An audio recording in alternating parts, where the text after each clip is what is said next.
Francis. Francis was a 20-some young man who lived in the city. He had friends who didn't seem like friends.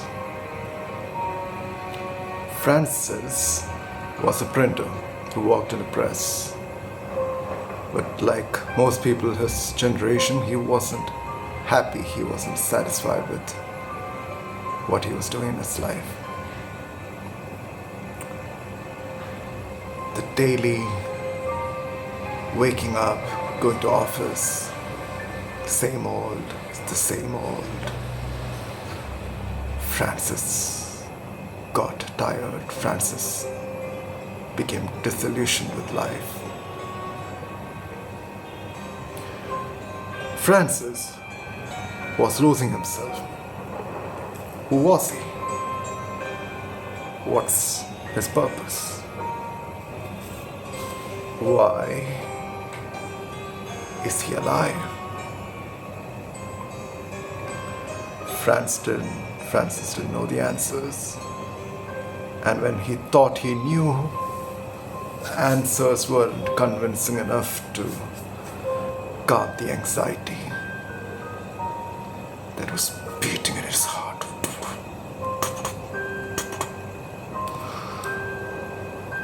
Francis did not have a very happy childhood.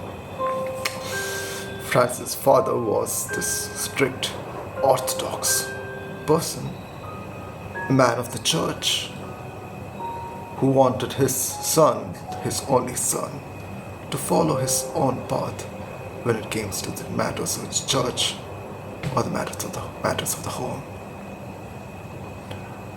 But poor Francis was a carefree child. He wanted to play, have fun, run around, no. His father didn't like that. His father shouted at him. His father scared him. His father beat him. And his mother, like most mothers were, was a quiet lady who, while remaining silent through her husband's rather ineffective ways of disciplining their only child, became a silent participant to the abuse. It's no excuse. A silent participant remains an abuser. Francis, now in his 20s,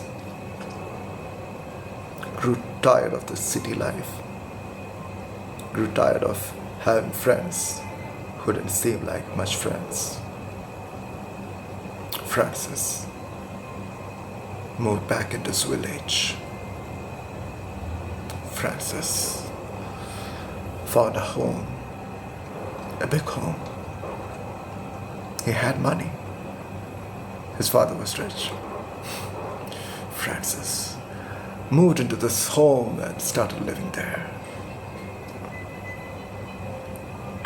The days went by. Francis didn't like to work. That was well behind him. That was the old Francis. That was the city Francis who had to get up early and go to work, put on a tie and a suit and get into the bus and the train and go to work and say yes sir, no sir.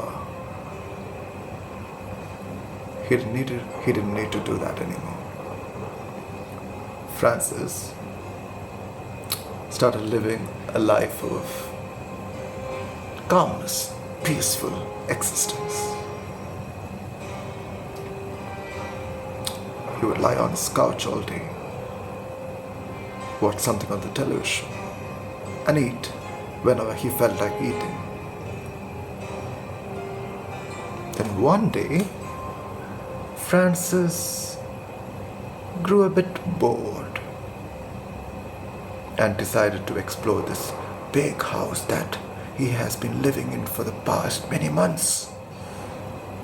Francis went up, Francis went down, Francis went here, Francis went there.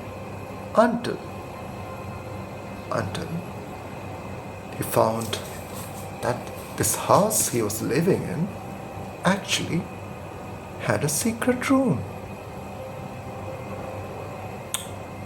There was this stairs leading downstairs, and just adjacent to this unused storeroom, there was this dark, big door, which was locked. A big lock covering the door. Francis had never bothered to come down here, and this was a big surprise to him. What was this? What could it have been? What is behind this big, black, mysterious door? Francis didn't know, but he wanted to find out. Francis,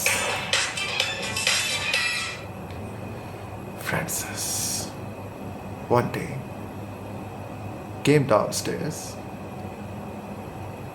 and picked the lock. In fact, broke open the lock and slowly opened the lock. And when the door flew open, smoke came out. Thick, black smoke.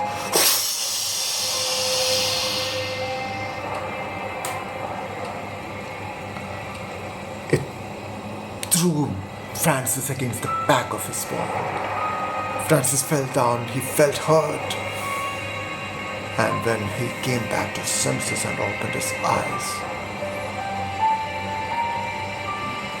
Francis saw the swirling black figure hovering above the ground. It seemed like a person, but it wasn't a person. Just a big black storm of smoke.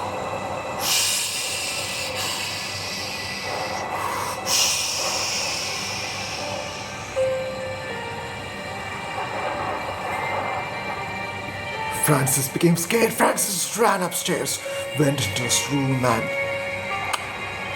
tried to sleep it off. And it did. The next day morning came. Francis was too scared to go downstairs and check. Somehow the hours went by. It was night again, and Francis went downstairs and opened the room again, the door again, and boom, the smoke, the black smoke again just thrown out. Francis got scared this time and just ran out of the house, ran as fast as his legs could carry him. But at some point, Francis got tired and found a place and decided to rest. Francis had found this shop in his village run by the local witch doctor. Morning came, the witch doctor came to open the shop and found poor Francis lying on the floor. But the old man did not seem to mind him. The old man reacted as if he knew Francis, or perhaps he had seen the likes of Francis before. He just kicked him with his shoes, and Francis woke up, and Francis was like, ugh. Where am I? What am I? Where am I? The old man ignored him and just went on opening the shop. Francis, back into his senses, got up, dusted himself off and said, I'm sorry. I must have fallen asleep here. I'm sorry. Hey, he started looking around the shop. What do you sell here? The old man said, yeah, this and that. Then Francis remembered what happened last night. And Francis asked, say, do you have anything that I could use as a weapon? Can I purchase something from here? I need to destroy something at someone. I don't know. I just need a weapon. And the old man said, sure. Come on in. I'll show you a weapon. This weapon. And Francis found an axe-like figure. He picked it up, tried to swing it. He had no practice, no training of ever picking up an axe before, but he tried. And he said, this should do. This should do. Francis went back to his home, waited till the hours went by, and it was evening again, it was night again, and Francis went downstairs. This time, Francis was feeling a bit more confident. He had the axe in his hand. Francis opened the door, and there's the smoke again, and Francis just got scared and just started shivering, and just haphazardly started swinging the axe. It didn't seem to bother the smoke at all. The smoke just threw him again back onto the wall. And Francis screamed and threw away the axe and just ran out of the house. Ran out of the house. It got tired and started resting again. It became morning, and Francis had once again slept on the doorstep of this old man's shop.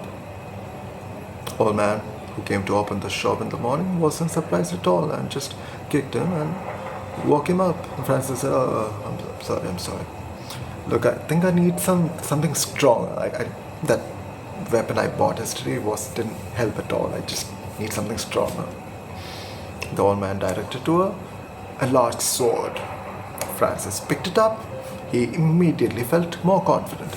This seems longer and sharper. It seems heavier too. With this, I'm sure I can kill that monster.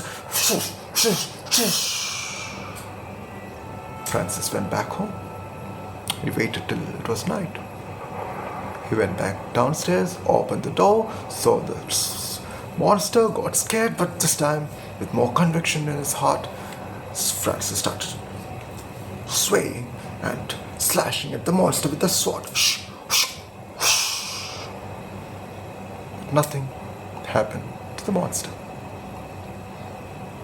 In fact, the monster just threw him away. Once again, Francis got tired and scared, and threw away the sword and ran as far as his legs would take him. The story repeats.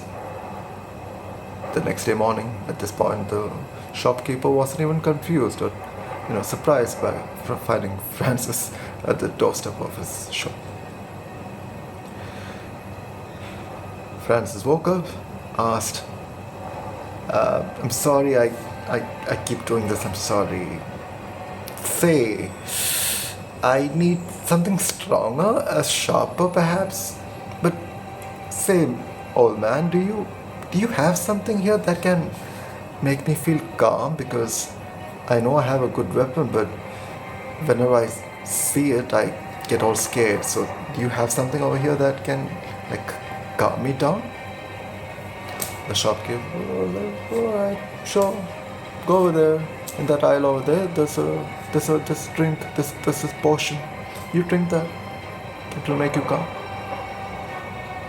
Francis took this potion and he bought a new weapon and he went back home. And Francis read the instruction on the magical bottle of potion, and it said how it ought to be consumed, when it ought to be consumed so that it becomes effective. And Francis waited till it was evening, until it was the right time to consume it. He did. He waited a while and suddenly felt all calm. He wasn't anxious. He wasn't scared. It was night time again. And Francis, this time more confident, not feeling anxious, went downstairs, opened the door, met with the monster. This time, not scared, not afraid. Started pointing at the monster with this spear. But it wasn't causing any change to the monster. In fact, it seemed to anger the monster even more. The monster grunts.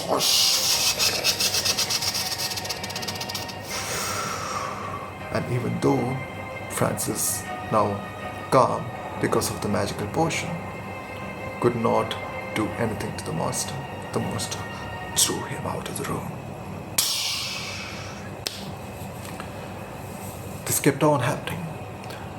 Francis would get scared, he would run out, go sleep at the doorstep of the old man. The next day morning, ask for a different potion, a different weapon, a different potion, a different weapon, a different potion, a different weapon, a different potion, a different weapon. All the potions were making him less anxious. All the potions were making him feel more confident. But it was also causing the side effect. These potions were making him sleepy and drowsy, and he could barely stay awake during the daytime. All these potions that was making him feel less anxious and more confident at night was making him feel sleepy in the daytime. He could barely keep his eyes open. One time, when his latest effort failed, Francis again ran to the store, slept there. Next day morning, when the shopkeeper came, Francis just broke down. I cannot do this anymore. I cannot do this anymore. Please help me. The shopkeeper asked Francis, I never asked you and you never told me, but what are you fighting? You've been buying all these weapons from me, and you've been buying all these magical potions from me. What are you fighting? Francis explained to the old man, there's this big monster, dark monster in my home. I've been trying to kill it, but it just refuses to die. I'm scared. It scares me. It just throws me out of the room.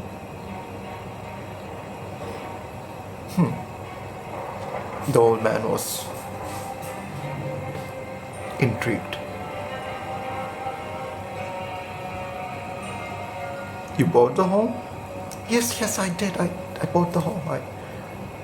And this was already inside the house when you bought it? I guess so. I never bothered to check it when I bought it, so I'm guessing it was. So this monster probably lived inside this home well before you bought it. You could argue that this home actually belongs to this monster. I don't know about...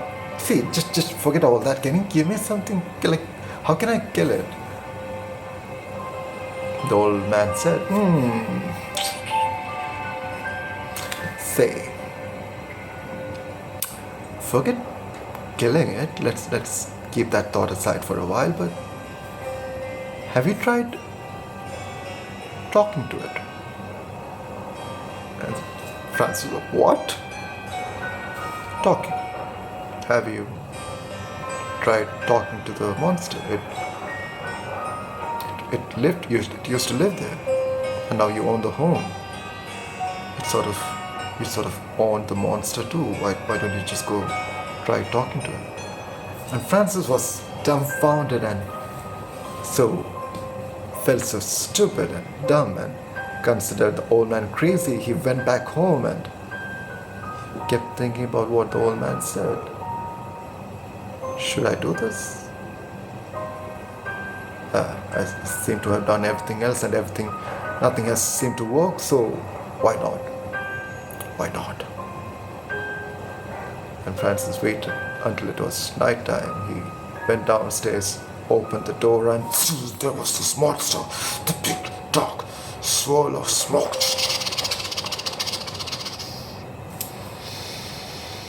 This time, Francis, just tired and ready for anything, looked straight ahead at the monster and, in a calm, serene voice, asked the monster,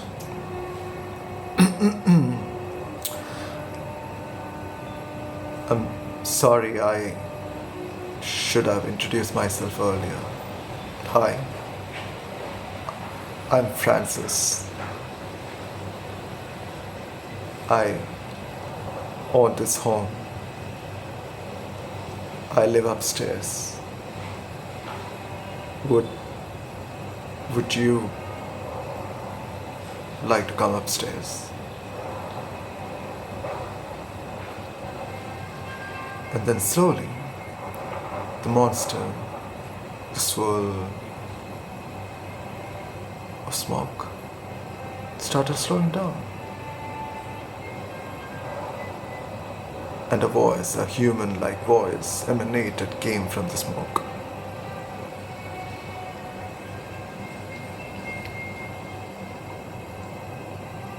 "I will. Thank you."